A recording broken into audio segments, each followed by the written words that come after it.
All right, without further ado, let's give it up for the comic book creator of Rockville Station, Richard Fabio. Richard. How are you, buddy? Hey, Johnny, how are you, man? What's happening? Oh, I'm so glad to be here. You know, it's a lot of fun. It's my a lot pleasure. Of fun, dude. Thank you. A lot of fun. Thanks for having me. You're welcome. Now listen, what inspired you actually to create this new comic book, Rockville Station?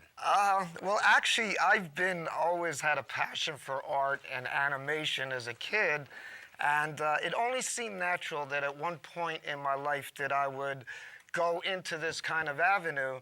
And that pretty much came about because I'm also in a band that was pretty on the top of its edge back in the 80s.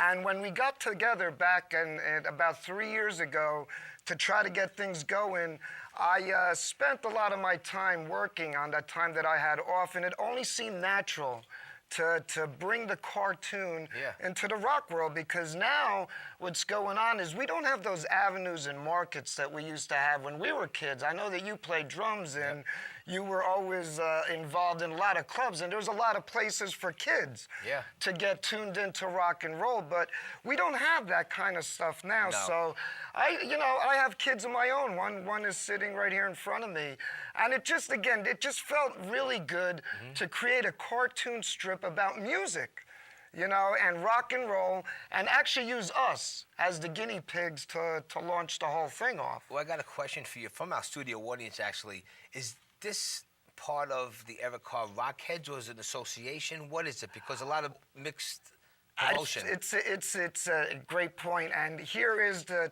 put that kind of thing in perspective. I started Rockville Station, and kind of what I wanted to do was invite celebrities that were bigger than me to try to create that buzz and bring the attention to my comic book. So and it's a delicate thing with the Eric thing, because I was looking for a specific candidate to fill that shoe. Not only had he be a rock and roller, but it had to have some kind of marketability to it, because you just couldn't take any band and put it out there. And so I started to do the research, and through a mutual friend of ours, Nick Clementi, introduced me to Loretta Carr, which was Eric's sister. And I said, you know what, this would be a great marriage, taking his cartoons and republishing it and bringing it out. Yeah, definitely. What a lot of people don't know was that Eric Carr spent a lot of his time doodling when he was waiting for his presence, let's say, to be required in the studio by Gene. Yeah, well, let's tell the audience. A lot of the young kids that don't know the band Kiss, of course you know them. When Peter Criss left in '81, Eric Carr filled in the drums. Eric Carr filled the shoes, and in fact, he's a New York buddy. Yeah. Because he was out of the Bronx, right? Well, he was from Brooklyn, Eric. Brooklyn. So was Peter Criss. But... So I sat down, and Eric had this thing going on called the Rockheads, which was really cool. It was kind of a cartoon character of just a head, with some feet and stuff. And he had a lot of interest going on this thing at the tail end of the 80s with Cartoon Networks. The unfortunate thing was he passed away, and he never had the opportunity to see his dream come through. Here we are sitting like a couple, 20 years later, and we're all scrambling now to relive the past, because we're all like rock and rollers, and like, what are we gonna do? We already spent 20 years doing what we did, and that's kind of boring. We want to try to get back to where the excitement was as kids, rock and roll and getting out there in front of kids. So I got together with Loretta, and we went through all of Eric's stuff, and I tell you, man, a lot of you guys really don't know how talented the guy was, because, I mean, he sang, he would write songs, he did his own guitar, drums, phenomenal drummer, not to, say the least, but we ran through all his stuff. We immediately saw that there was a click there. So my second issue of Rockville Station, which is now being offered online, was to take his artwork and feature it inside Rockville Station and promote it that way.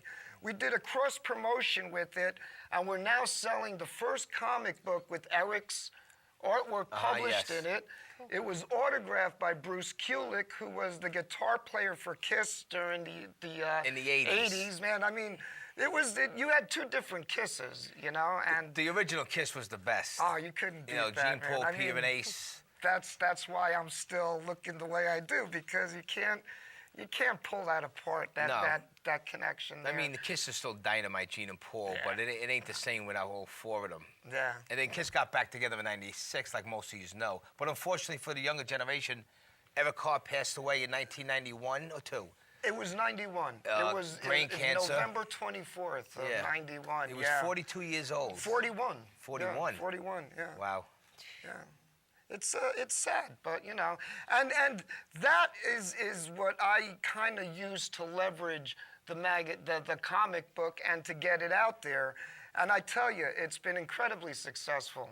You know, we've had a lot of attention from a lot of people, and you know, it's weird that you'd be surprised to see how many rock and rollers are actually taking this route Yeah, of course. into the comic book thing. I know that Rudy Sarzo's working on something with Cartoon Networks and Yeah. stuff, and there's a lot of big names out there that are doing this kind of thing. Yeah. You know? I have a question for you. It kind of reminds me of Rockville Station, a couple of clubs I've been to. Is it based on a club that you've been to? Well, the cool thing about the comic book is a lot of it is based on real things, real people, real scenarios, real clubs. For me, and a lot of you guys, again, the younger crowd, are just don't have that access to the places we had as clubs and those kind of venues. And a club back in the 80s became a place like a hangout. You know, like you would go there all the time and you'll see the same people, kind of like Cheers. And you'd see like Nikki Sixx hanging out. And at the same time on the other end of the bar will be Carlos Santana. So to me, the Dirt Club in Bloomfield, New Jersey, was one of the most iconic landmarks in the area.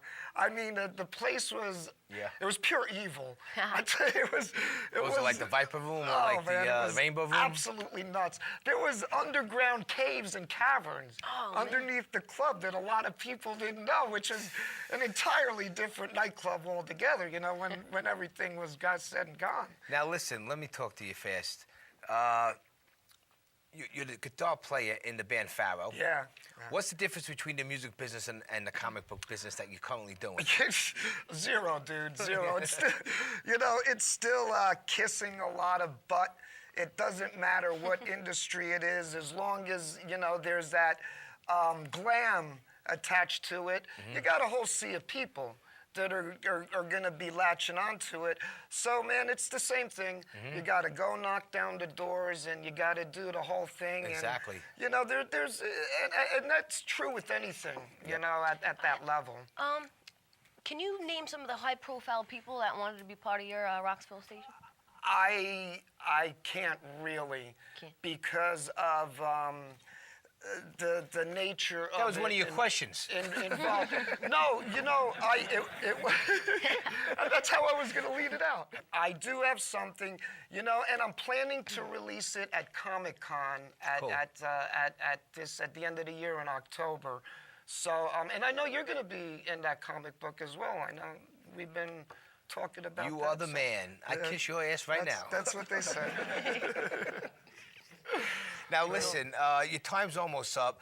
Where can people go to find the comic books and all the merchandise and all the news that you guys are going to be doing, and as well as Pharoah? Okay, rockvillestation.com. One word, very simple. It's the name of the comic book, and you can find T-shirts, comic books, music.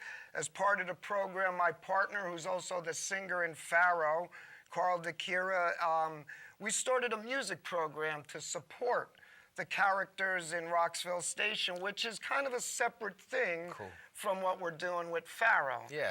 And for all you Pharoah heads out there, I know that this probably won't air a month from now by the time, but we're playing with Cinderella out at the Starland Ballroom, and as far as Pharoah is, we're going to be doing a whole lot of shows coming towards the end of the year, and I'm merging both the comic book Good. and the band together.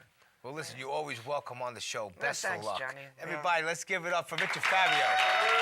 Thanks, guys. Richard, Thanks, have a Johnny. seat. Thanks for having me. Thanks, Amy. All right. Cool. Now, listen, before we bring on Angel Salazar, how am I going to say this? I want to announce our newest write-up. It actually just came out today. It's from Industrial Magazine. It's on the East Coast.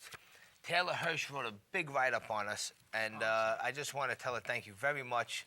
It's dynamite.